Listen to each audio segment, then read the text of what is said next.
turabashuhuje mu izina rya Yesu. Haleluya. Haleluya. Kubambonye bwa mbere nitwa Evangeliste Ruhamanya Jean Claude, hanyuma mushumba n'umuvandimwe n'inshuti yanjye twakoranye umurimo w'Imana, Profete watwakiriye hano. Imana imuha umugisha kandi mumukomera amashyi menshi cyane. Hanyuma twarasenganye ibihe binini tukiri n'abatoya, turashimira Imana ko Imana yadukujije kandi tukaba dufite intego yo kuyamamaza mpaka kugeza mu busaza bwacu. Yatugiriye neza rero ihabwa icubahiro. Nejejwe n'Imana mu mutima kuba ngeze aha hantu. Imana imwaguriye gukora umurimo kandi namwe Imana isubize kwifuza kwanyu. Hanyuma n'umukozi w'Imana uvuye hano nawe Imana imuha umugisha cyane. Tuganirije amagambo meza katwongereho n'aya ngaya. Fate Bibiliya ijambo ry'Imana dusome. Jambo dusanga mu rwandiko rw'Abaheburayo. Za kubaganiriza ijambo ry'Imana. Rwandiko rw'Abaheburayo ruri mu nzandiko ziri hejuru hafi n'ibyahishuwe, hejuru cyane. Abaheburayo ibice 2 umurongo wa 18. Abaheburayo ibice 2 umurongo wa 18. Rwandiko rw'Abaheburayo ibice 2 umurongo wa 18. Aravuze ngo ubwo yababajwe no kugeragezwa ubwe abasha no gutabara abageragezwa bose. Amen. Haleluya. Kuko ubwo yababajwe no kugeragezwa ubwe abasha no gutabara abageragezwa bose. Imana ishimwe. Katwongereho ijambo riri mu rwandiko rwa mbere rwa Yohana. Rwandiko rwa mbere rwa Yohana, haruguru yaho dusomye ni haruguru gake. Rwandiko rwa mbere rwa Yohana, turarenga inzandiko z'aba Petero tugere mu rwandiko rwa mbere rwa Yohana. Yaga kubaganiriza ijambo ry'Imana. Turasoma mu gice ca mbere, rwandiko rwa mbere n'umurongo wa mbere. Hari ijambo, umutwe w'amagambo uravuga ngo jambo ahinduka umuntu. Jambo ahinduka iki? Umuntu. Hari ijambo rivuga ngo uwahozeho uhereye mbere na mbere, uwo twumvise, uwo twiboneye n'amaso yacu, kandi uwo twitegereje intoki zacu zikamukoraho, ari we jambo ry'ubugingo. Imana ishimwe cyane. Hanyuma mfite intego ivuga ngo imbaraga yakoresheje ngo abivemo azikoreshe nawe ubivemo. Imbaraga Yesu yakoresheje ngo abivemo yongera zikoreshe nawe ubivemo. Dusomye ijambo rivuga ngo jambo ahinduka umuntu, cyangwa se Imana ihinduka umuntu. Mu Gifaransa bakoresha terime ivuga ngo incarnation cyangwa kwikarina. Ni igihe Imana yari Imana ihinduka umuntu. Yesu ataraza mu isi yari Imana yuzuye 100%. Akimara kugira amahitamo yo kuza, agira ubumana 100%, agira n'ubumuntu 100%. Ndashaka kuvuga impamvu ebyiri zatumye Imana iba umuntu. Impamvu ya mbere kwari ukugira ngo nayo igeragezwe. Yego, nayo igeragezwe. Icya kabiri kwari ukugira ngo ibabazwe. Yesu ageragezwe kandi anababazwe. Intsinzi yarimo rero. Ubundi biragoye kuganirira umuganga imvuna z'umunyonzi. Kubwira umuntu dogiteri ngo umunyonzi aravunika biragoye, ariko ishimwa ry'umunyonzi rimenwa cyane n'umunyonzi mugenzi we. Byari bigoye kubwira Yesu ngo warababaye atarababaye. Impamvu yaje kuba umuntu kwara kugira ngo ahure n'ibitubabaza, nitumutakira ko tubabaye adutabare vuba. Imana ishimwe cyane. Imana ishimwe cyane. Imana ishimwe cyane. Abantu banyumva Imana ishimwe cyane.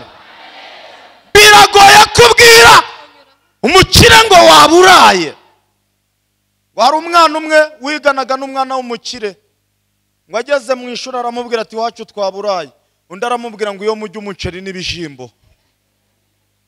Ngo ubu ntiwanywa n'icyayi. Ngo ubundi ngo twewe iyo tugiye kuburara ngo tunywe icyayi ngo n'umukati. Urumva uwo muntu wamutakira biragoye cyane.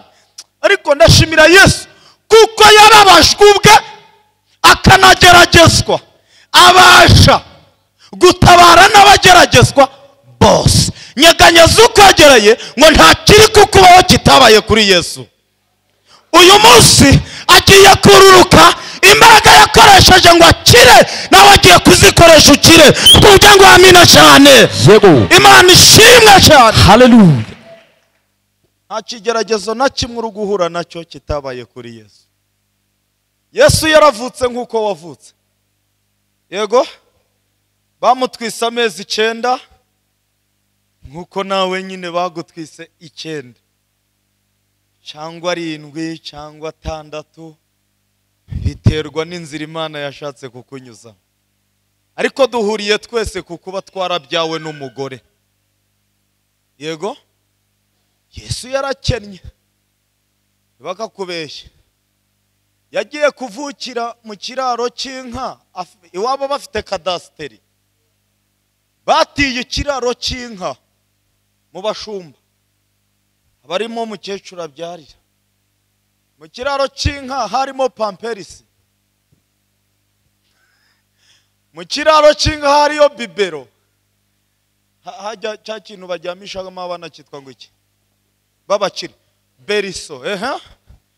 Hari abagifite ibikomere na hano byo kujyama muri beriso cyane. Barahiye ko bazazijyamamo banashaje. Aho zizazira hose ngo bazazijyamamo.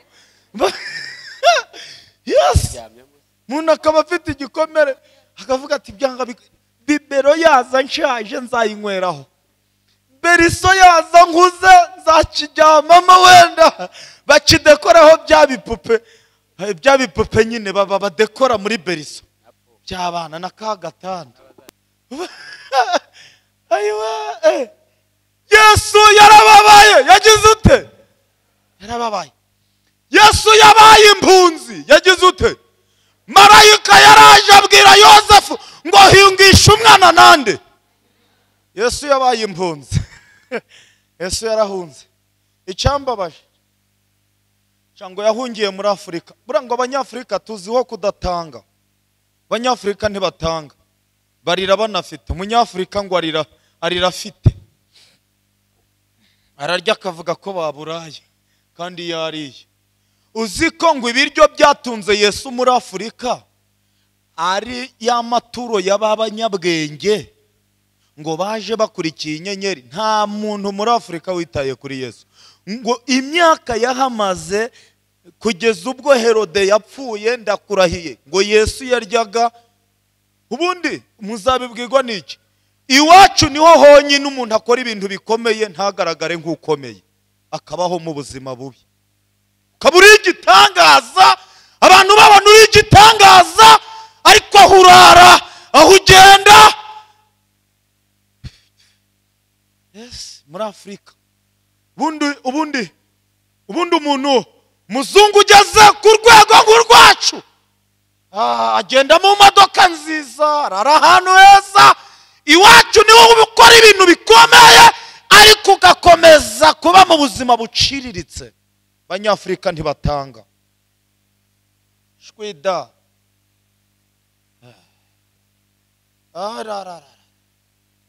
Yesu ngo yatunzwe n'ibyo abanyabwenge bamutuye. Muri Afrika nta n'uwamuhaye utuboga. Muri Afrika twigishije ibiterane bikomeye, profeta arabizi, abantu bakarira, bakimwira, bakuzuzwa, ariko n'ufite imodoka ntaguhera ifuti. Twafashijwe baba.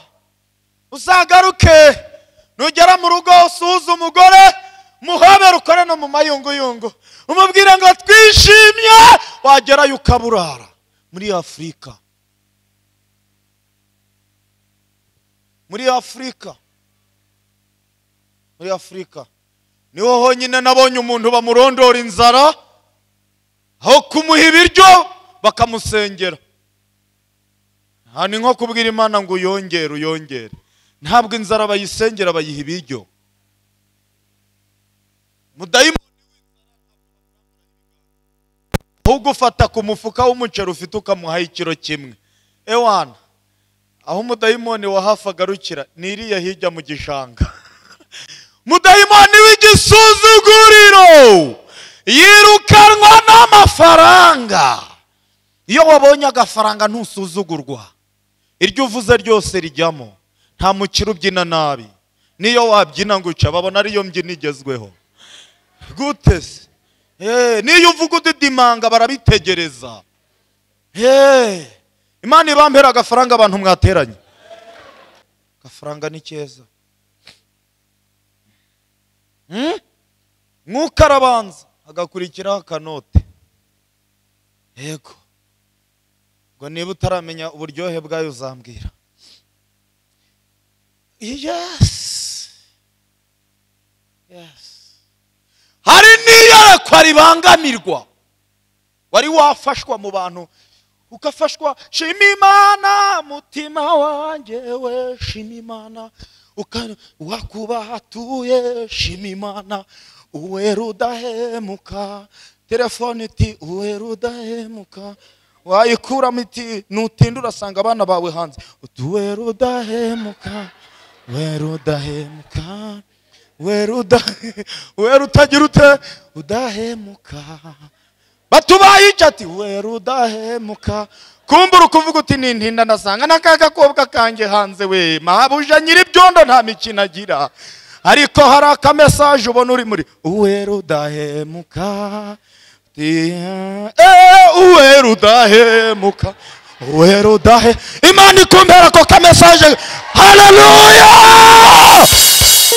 Twongera dutera haleluya cyane. Uwera udahemuka rata. Kubitamo shima Imana mutima wanjye, shima Imana wakubatuye, shima Imana uwera udahemuka. Nari mpfuye ibyiringiro namba narifise by'amasezerano y'ibizaba, nari kure y'Imana. Ariko ubu nigijwe hafi n'amaraso ye, ubu sinigenda niganyira umwana w'ihoraho. Haleluya! Haleluya! Hari akantu Yesu yagukorera mwaya materaniro udasanzwe were kucyerekwa.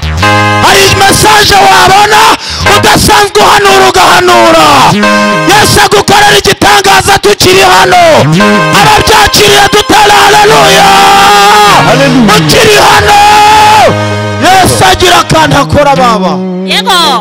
Ukuri kw'Imana. Yafashijwe.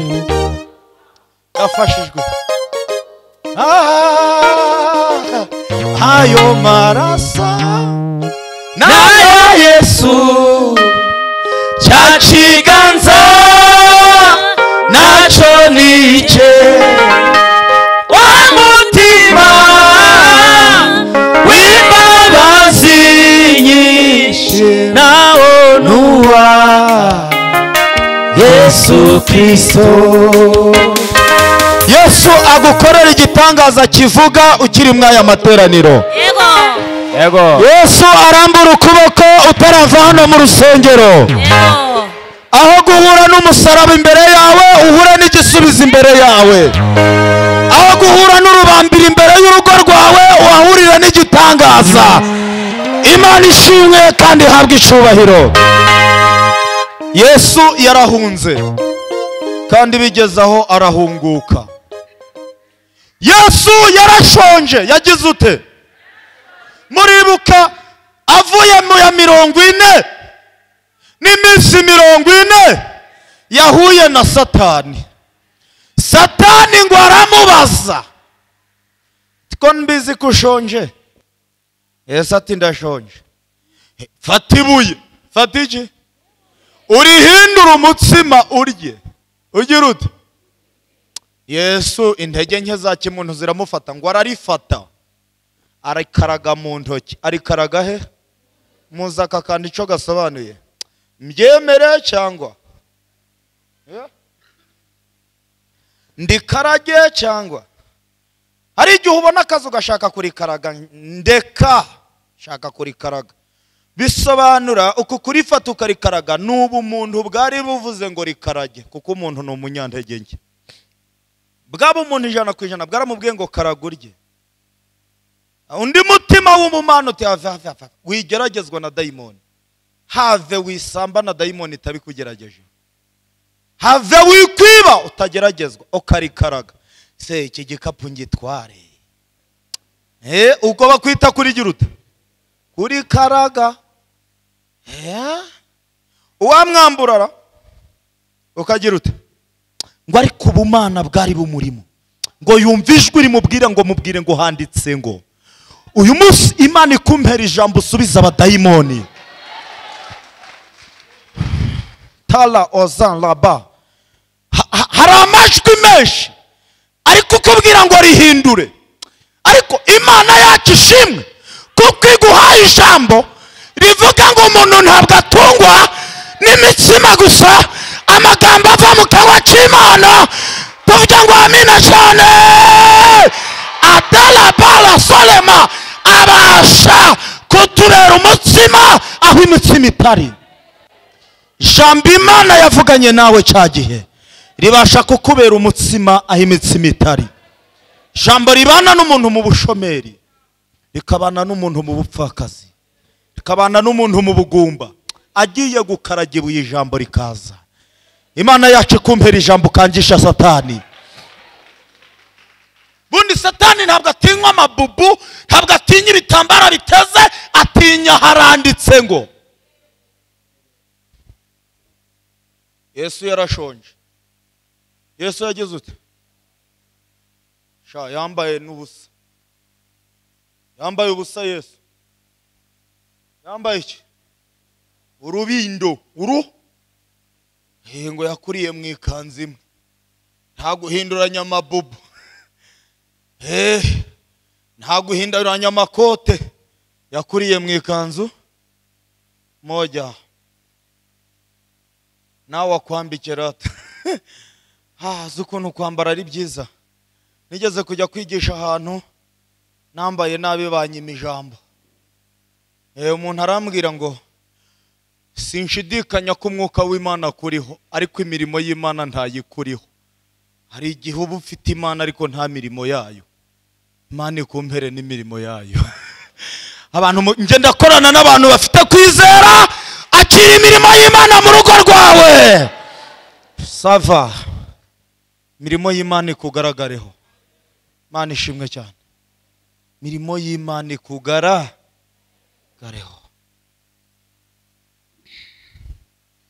Yesu yararize, yagize ute? Yohana 11:35 aravuga ngo nuko Yesu agira ute? Ararira. Yesu ararira.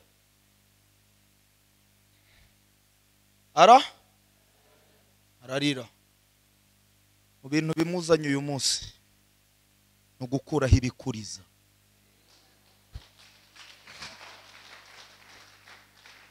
Ndabona amarira agiye gukama muri aya materaniro.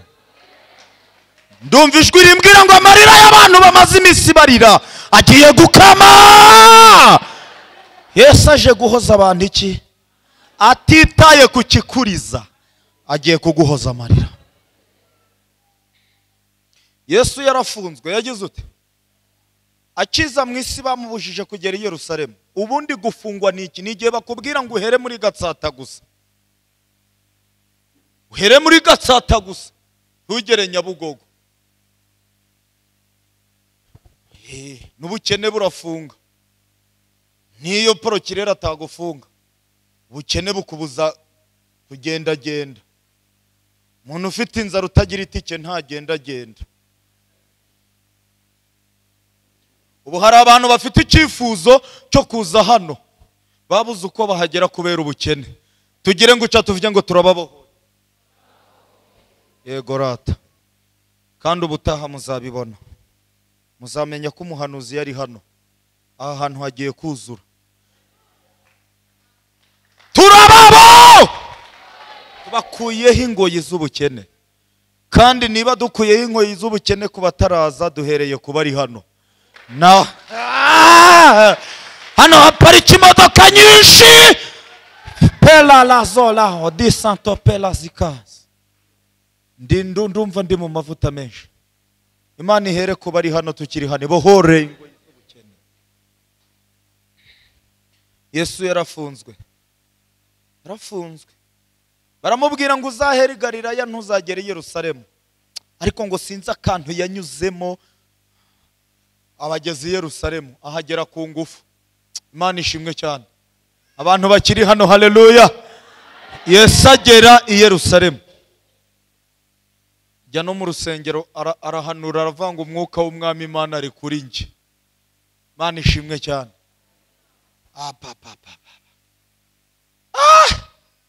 Yesu yarananiwe. Yesu yarananiwe. Yagize ute? Yarakoze arananirwa. Kindi, Yesu yarasinziriye. Igihe yari kumwe n'abigishwa be mu butayu mu nyanja, ngo bakangura Yesu, yaragize ute se? Ariko ngo yarasinziriye ibwerekeza bw'ubwato. Ngo umuraba urabatera, ngo bakangura Yesu. Yesu nawe ajya asinzira rata. Ababuze ibitotsi hano, Yesu abampera ibitotsi kuko nawe ajya asinzira. Yego. Kandi biremwe nona. Imana ishimwe cyane. Hari akantu ndi buvuge karyoshye. Icyatumye Imana yigira umuntu kwari kugira ngo abazayizera n'abizabagira Imana. Ubundi iyo umaze kwizera Kristo ntabwo uba ukiri umuntu 100%. Uba ufiteho ubumana. Mwirangara. Mundebe ni njyewe uhagaze mu cyimbo cya Kristo kwa kagatute. Nturangara.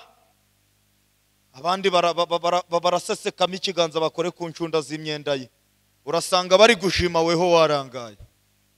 Bundi kwa Yesu do nugucungana naho ari. Nukunoshe ntiwumva. Wumva ari uko usohotse. Umugore wari umaze imyaka 12 mugongo ava. Agira ute? Ababazwa n'abavuzi bye byarashize. Ngo bamurarikiye kujya mu materaniro Yesu arimo.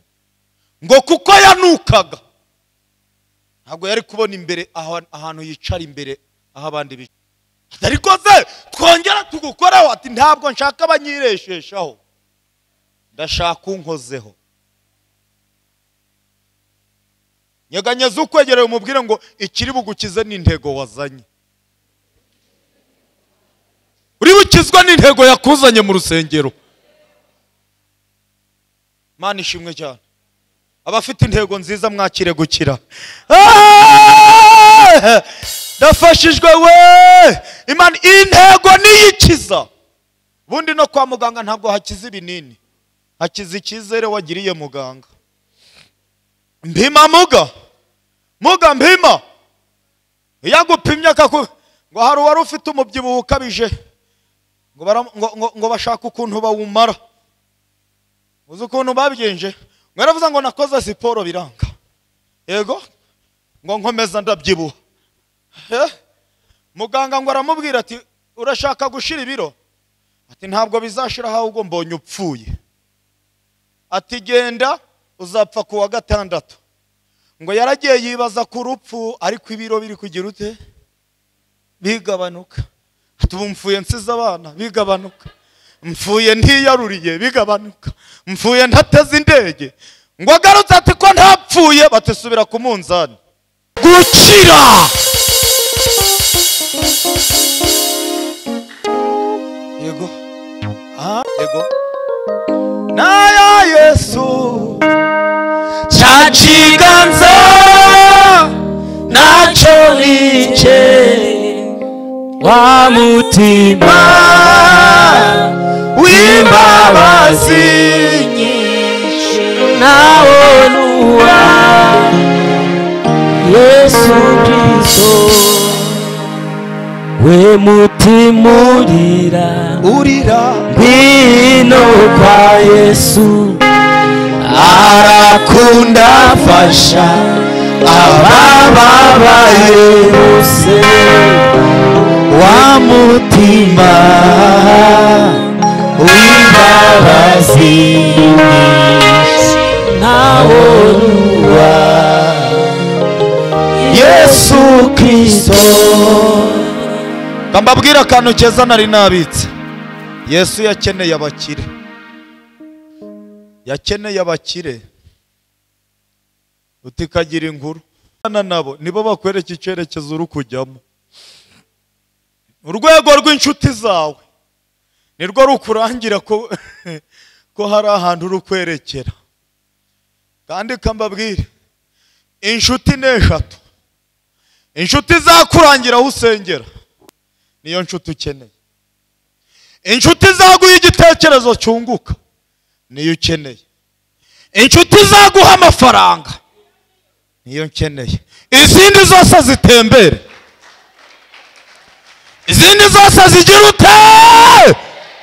Turazitembereje muri aya materaniro zituvire mu buzima. Tuvuge ngo twakiriye inshuti eshatu. Twakiriye iziturangira aho dusengera. Twakiriye iziduha ibitekerezo bibyara. Twakiriye iziduha amafaranga. Izindi zitembere. Ela love saladas. Inshuti zidukerereza izo zo turazitembereje. Bendo uzi ibyo bakuvuze izo sizo dukeneye. Dukeneye inshuti zitubwira ngo uranguye mu Bushinwa wakunguka. Sine inshuti mbwira ngo ntabwo naberewe. Ukuntu mba nihirinze umugane w'abahungu. Inshuti urayikeneye kubwira ngo make up ntiyagufashe. Ukeneye inshuti kubwira ngo nitujya mu Gatsata kwa Profete Mana irumva ibyananiranye biri bukunde. Iyo niyo nshuti. Inshuti kuzamura kanyarira. Inshuti cyugeze kizabonwa. Inshuti kujyana Kinyamakara. Inshuti kubwira ngo kumusa haleluya. Mana ishimwe. Inshuti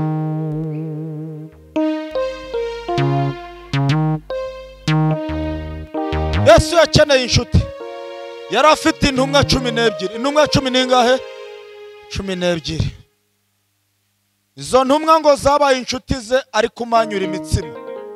Igihe yatuburaga imitsima zabaga zimwegamiye, zimubwira ziti uyu ni bosi wacu. Kugeza ubwo yazibajije ngo murankunda, Petero aramubwira ati no mu rupfu tuzajyana. Ntabwo uzigera umenya inshuti uri Kanani, inshuti bayimenyera mu butayu.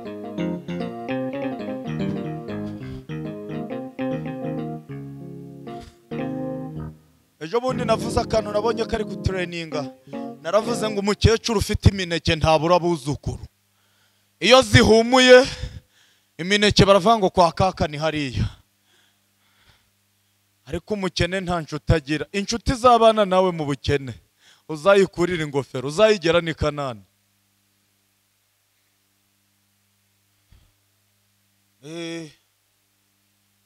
Nta mukire umenya inshuti, bose baza bavuga ngo bosi muri aho, ariko inshuti nyayo ni iz'abana nawe mu bigeragezo. Kandi ibi ndabikubwiye bifate mu mutwe. Kivunge c'intumwa ziri kumwe na Yesu atubura imitsima, ziri kumwe na Yesu agendera hejuru y'amazi, ziri kumwe na Yesu azura Lazaro, ziri kumwe na Yesu arobesha ifi nyinshi, ziri kumwe na Yesu. Yesu yarazibwiye ngo bagiye gukubita umwungeri intama zitatane, bati byuje, ati mbonye intara, mbonye babagosoye. Petero tuzabaze niba nangosora, uruhande uzaburimo nirwo bazangosoreramo. Bateye Yesu jido ya mbere, uwa mbere abarirutse aravuga ati Yesu n'uwanjye atubura imitsima, ariko si uwanjye akubitwa. Kambabwira akantu gakomeye umwuka nyongoreye, muvuge ngo karame. Ese kankubaza, intumwa ko zari 12 wongeyeho Yesu, umusaraba wapibaga ibiro bingahe? Umusaraba ntido cyari igiti gimwe n'ikindi ciyongeyemo, niba bigabana ari 12 urebe ko uyu musaraba uremereye. Aho mbwira, uyu musaraba ko bemeraga Yesu ngo turakwemera, iyo umwe aheka inyuma undi hagati undi ruhande undi hano undi imbere bakajya bacirana, uyu musaraba wari uremereye. Ariko Yesu yawikoreye wenyine. Subundi izi ntumwa zari, ubu musaraba urimo wikorera, inshuti zawe ziriye, abo mwiganye bariheze. Ariko kankubwire, munteze amatwi, hari umuntu Yesu yaguteguriye hagati y'umusozi. Baragiye bagira ngo ugiye kumwara, kumbe waremye umusaraba ari we Mana. Yaremye n'uzawukwakira witwa Simoni w'umunyakurene, ari hagati y'umusozi, ntabwo ari mu ntangira z'umusozi. Imana ntabwo igihagararana nawe mu ntangiro z'ikigeragezo, igihagararaho kizakwicira. Kangasubiremo, watangiye wenyine wikoreye. Yemu nararira ngo Imana yarantaye, ariko hagati y'umusozi Imana yaguteguriye Simoni w'umunyakurene ngo akwakire umusaraba, agiye gutungura abagutaye.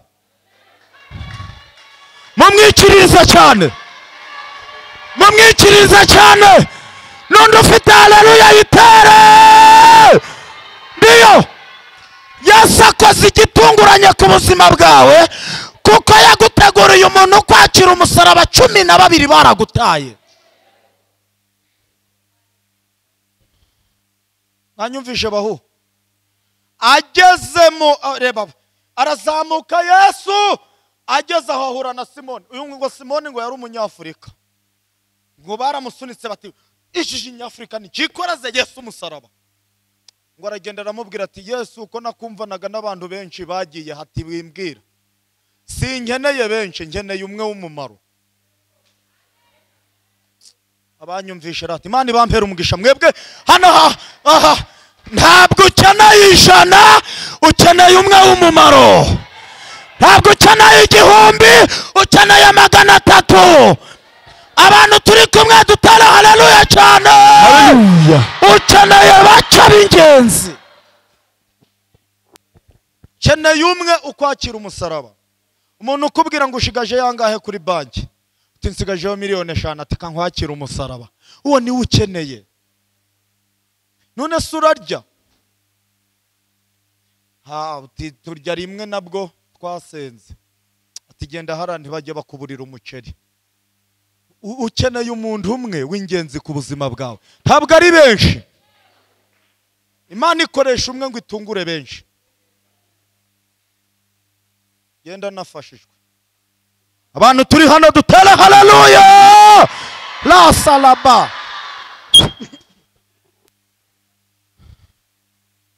Simoni atezana nkwakira. Suza Yesu yahisaga ya 12. Simoni yawikoreye wenyine atanarabonye naho Yesu atuburira imitsima. Anubwo Yesu yigeza amurobesha ifi nyinshi nkuko yazirobesheje cagiye bamwariye ku nyanja, ntimubizi se? Batorotse Yesu bajya kuroba, bahageze babura n'imisundwe, barajugunya ngo batangira kwicira imanza. Ngo bazimazemo ngo turi mu ivuga butumwa, ngo bazimazemo ngo dusinziriye. Ntabwo bazimazemo, ahubwo ni igihe kitaragera. Ugiye kumbwira se ngo ibitoki byashize ikibungo? Ugiye kumbwira ngo mu Ruhengeri nta birayi bihari? Ugiye kumbwira ngo i Kigali ibibanza byarashize? Birahari, ahubwo Yesu akurobeshe uburyo bwe, ubwawe byaranze. Wibesha ngo imyenda yashize mu Bushinwa, Rwanda irahaguruka buri munsi. Wimbesha ngo akazi kararangiye, ahubwo warobeye mu buryo bwawe uraseba. Robera mu buryo bw'Imana urebe kutaroba. Imana ishimwe. Abantu bagiye kurobera mu buryo bw'Imana, mwakira ifi mwabuze. Bacyashaje ijoro babwira Petero bati ntukimenya kuroba, ati nyamara ndagerageza ahubwo uburyo bwanje bwanze. Hahirwa uwemera ko uburyo bwe byanze. Iyo ubwawe bwanze niho ubwa Yesu buza. Baba we, Yesu ngo bamubonye mu nyanja bati umuzimu. Ati ntago ndi umuzimu basha, ahubwo nari mbagendere, ubundi mwantorokaga mugiye. Hari igihe duhura n'ubuzima tugashaka gutoroka Yesu. Hamwe niwe wakurobesha yabishatse. Uraroba ni ukuri kw'Imana. Uraroba kandi uze kuroba. Hano ndahabona amafi menshi. Rambura indobani yawe urobe mu izina rya Yesu. Akira kuroba ifi kandi nyinshi. Uyu mwaka urangirane n'ifi zawe nyinshi. Ku kwezi kwa 12 ukwinjirane ifi nyinshi. Ikimwaro cyari kikwiteza gitungurwa n'umunezero uje utabikekaga. Hela da la basela do mela zifo. Hayiwe bari biteguye kusaba, kandi nawe wabyakiriye. Akiri neza y'Imana igutunguye.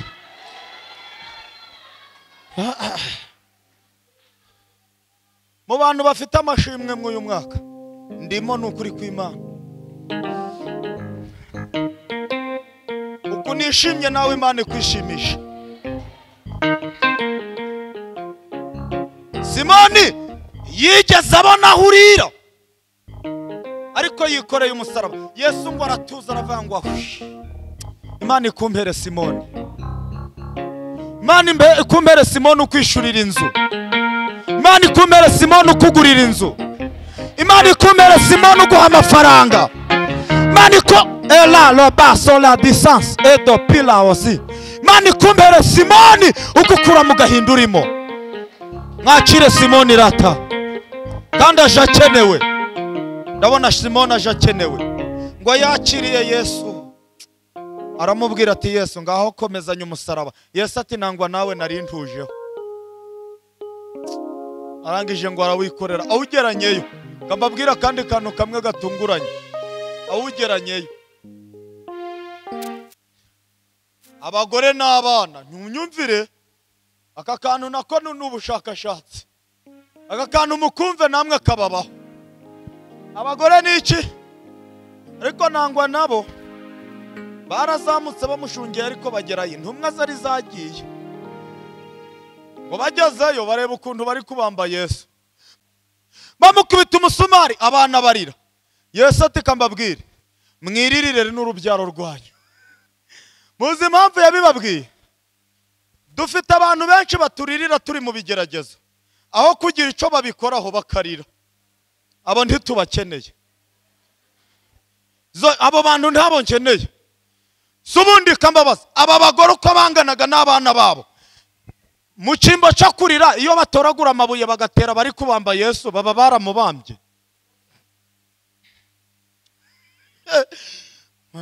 Mbabajwe n'ubuzima urimo, waburaye nibiririre n'urubyaro rwabo, ariko babuze nibuye batora.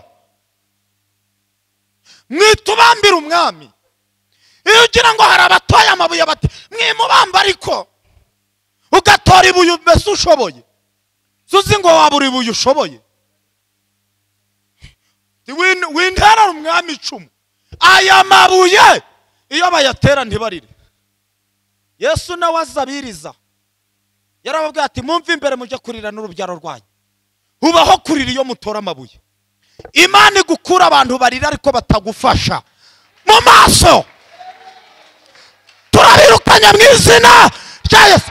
Abantu bafite icyo badufasha ntibakidufasha, ahubwo bakarira. Aya marira yabo siyo dukeneye. Mwigisha umwe yaravuze ngo Tabita ntabwo yazuwe n'amarira y'abapfakazi cyangwa ngo azurwe n'amarira y'abana be n'umugabo, ngo yazuwe n'amarira y'amakanzu. Amakanzu niyo yarize Imana izura Tabita.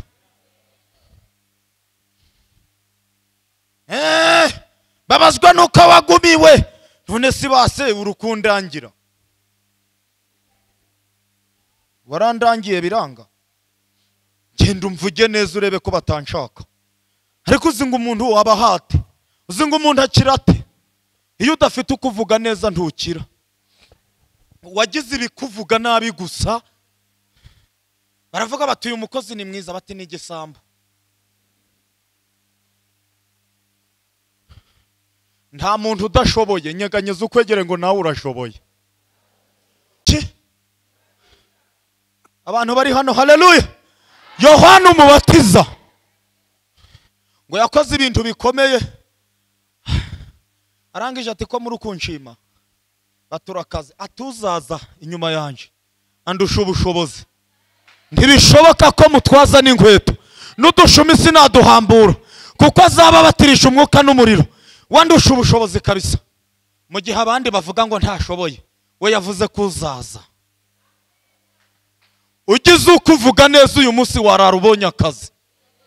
Imana ikore ku kanwa k'abantu bakuvuge neza, bari bamaze iminsi bakuvuga nabi. Hari aho wagombaga kuburi utari kubera kuvugwa nabi.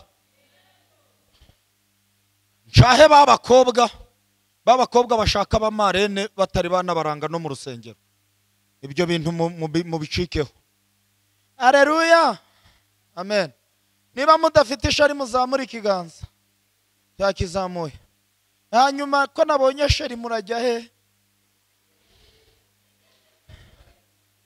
Bamporopoje bagize ute? Bagugize ute? Alala. Umwiza yarapfuye, hasigaye ababi gusa. Hapfuye Abeli, hasigara Kayini. N'umwiza uhari n'umusimbura ni Seti, ni Piyese dore shanje. Umwiza w'originali bamukubise bwabuhiragira ute, arapfa, hasigara Kayini. Jumenya ushimira nabushimana nabo. Uzi ko hari igihe uvuga ngo bamporopoje, bahita bakubaza bati ko yabivuze duhari nuwa he, hakora he? Utakora mu ruganda, afite n'imodoka ya Ravafo nouveau modeli. Bati wabo ni he? Kibagabaga. Duhe nimero ye, ni nje Marene. bakamugeraho bati nta muntu ushaka iwabo w'uriya mukobwa ngo arame, ahita apfa. Amakwe menshi yicwa na ba nyirayo. Bwira umutima wawe ngo niweho mwanzi wanjye, kuko ibyo utavuze nta wabimenya. Abenshi bari kurizwa ngo bafite ibikomere, ngo byo babakomerekeje ngo baramvuze, kandi nawe ubwawe warivuze. Wajyaga kubivugira iki? None se niba utaramenya kubibika uragira ngo barinde ubibika? Se wabireka urukuza muri baramporopoje, baraguporopoje ko bazana kwerekana hano tukabibona, uriho urabivugira iki? Bavuze ko iwanyu baroga, iwabo w'uriya mukobwa ugiye gushaka bararoga, kandi baroga intaraza. Muntu wese ugiye kwatereta icyo afite cyose gihita. Abarokore rero tuzi no kubeshera Imana. Uhita ujya ngo sheri ngo Imana yambujije kukujyana, kandi ari ntuza wagize ute akubujije. Mwige kugira ibanga rata. Imana ibambere umugisha babyumvise. Urugero, umuntu yambaye ikibanza, umuntu arabwirije, umuntu arafasha ati ngo haye ikibanza, ndashima ni haleluya. Kumbe ngira ngo ndi gushimira mu bantu b'Imana, kumbe ni urubyaro rwa Kayini. Ndababwira n'imyaka maze nkodesha, umuntu ambaye ikibanza, hahise havamo umuhanuzi w'umusaza, aragenda abwira wa muntu ati shika mena amatasi, Imana ivuze ko nugira icyo utanga irabikwaka byose. Yampamagaye ambwira ngo Imana yambujije kukugirira neza. Njya kuririra Imana, ndayibwira ngo Imana ubikoreye iki? Imana irambwira iti se wagiye kubivuga nta cyangombwa ufite, nta soni ufite? Iyo ureka ukamanza wahinduza se. Ibigeragezo byinshi nitwe tubyihamagarira. Iyo ndeka nkamanza nakora mitasiyo ingashima mfashe icubutaka, ntabwo Dawidi yigeze ashima ko ari yatakiri hasi. Yakekaga ko yanazuka, ariko amuciye igihanga agira atya.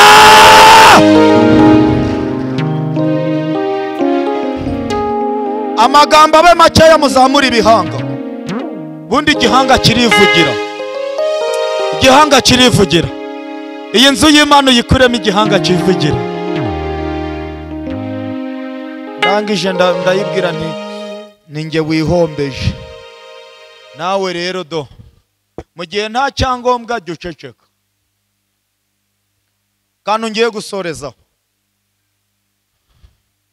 uzi ko Yesu yakeneye umunyakurene witwa Simoni, agakenera Yozefu w'Umwarimataya w'umukire, agakenera Nikodemu wakoraga muri guverinema, agakenera na wa mugore ngo azane ibihumura neza. Uwa mbere yamwaciye umusaraba. Mwakira umuntu kwakira umusaraba muri aya materaniro. Natangiye ubuhanuzi mu izina rya Yesu. Akira umuntu kwakira ideni urimo. Akira umuntu uri kwishurira. Akira umuntu ugukodeshereza inzu urata. Akira inzu umuntu uguha icyangombwa cy'ubutaka. Akira umuntu ukuvuganira ukabona akazi. Akira umuntu ukurangira nawe ugashaka nk'abandi. Akira umuntu ugusengera nawe ubyare. Arabakiriye dutera haleluya. Talabo sandoleba. Mana ishimwe. Uwa kabiri ni umuntu watijije Yesu imva. Watijije Yesu iki? Yitwa Yozefu w'Umwarimataya. Ngo yakorogoshoye imva nziza. Igihe Yesu yari amaze gutanga, ngo aragenda asaba intumbi ya Yesu. Aravangura muntu mumumpe. Bati kuje gusaba intumbi, hari icyo navuganye n'intumbi. Nizuka izangirira neza, kandi mu gihe kiri mu mva yanjye sinemerewe gupfa. Abahanga. Yego rati Imana ikumpera umugisha. Kandi Imana irambwiye ngo igukuriyeho indwara y'ibisazi byihuse, warushuhujwe n'umubi. Imana irambwiye ngo kandi akira amahirwe yako. Imana ishimwe cyane. Kandi akira umuntu ugutiza.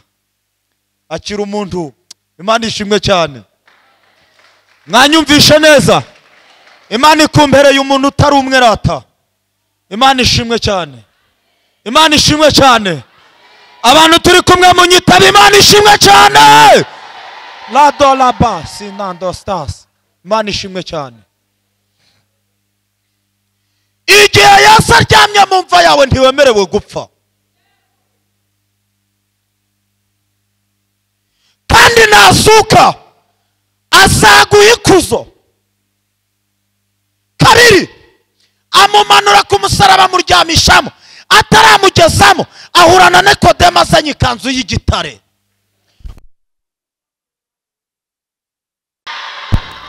Mana irambwiye ngo mwakire abamarayika 7 bazanye ibisubizo byanyu. Abaje bababara mu nda mwakire gukira. Abagiye kwishyurirwa amadeni mwakire aba bamarayika bamanutse ndababona muri uru rusengero. Ubwo yababajwe ubwe abasha gutabara abababara n'abageragezwa bose. Ibyababajwe Yesu nibyo biri kukubabaza. Uyu munsi imbaraga yakoresheje ngo abivemo zakire mu izina rya Yesu. Imbaraga zamukijije inzara zakire. Imbaraga zamufunguye zakire. Imbaraga zamukuye kuba impunzi zakire. Imbaraga zamukuye ku rwambo zakire. Imbaraga zamukuye mu burwayi zakire. Imbaraga zamukuye mu gisuzuguriro zakire.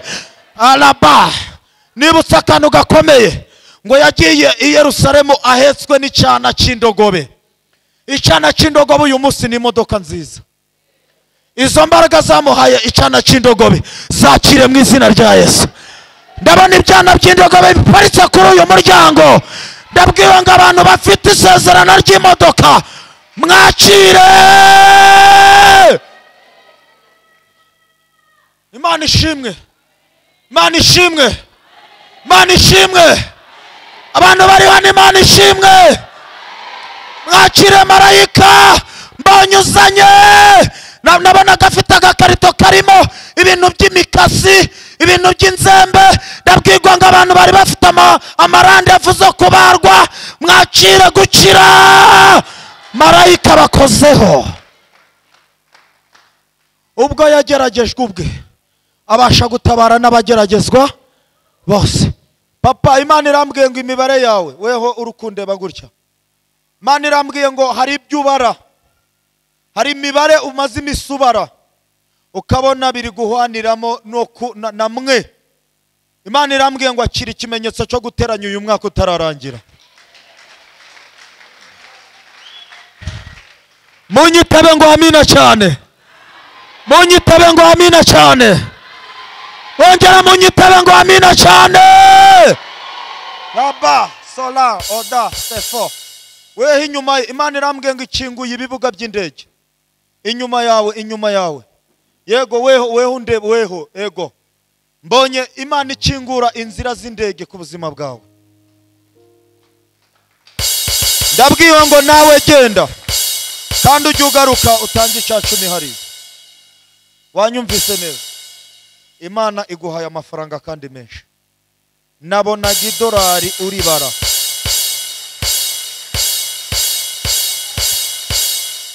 Ndabwiwe ngo ubwo yageragejwe ubwo azi uko ikigeragezo kijyana amanukiye kubakura mu bibagerageza.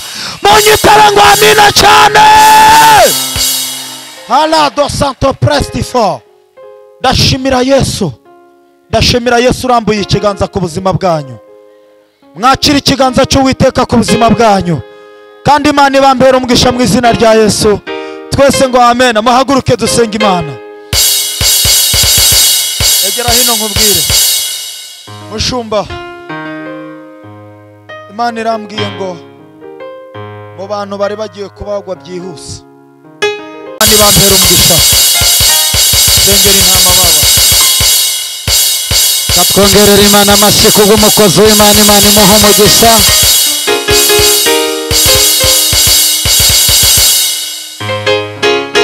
Yesu aguha umugisha kubw'ijambo ry'Imana. Imana ikwagure impano.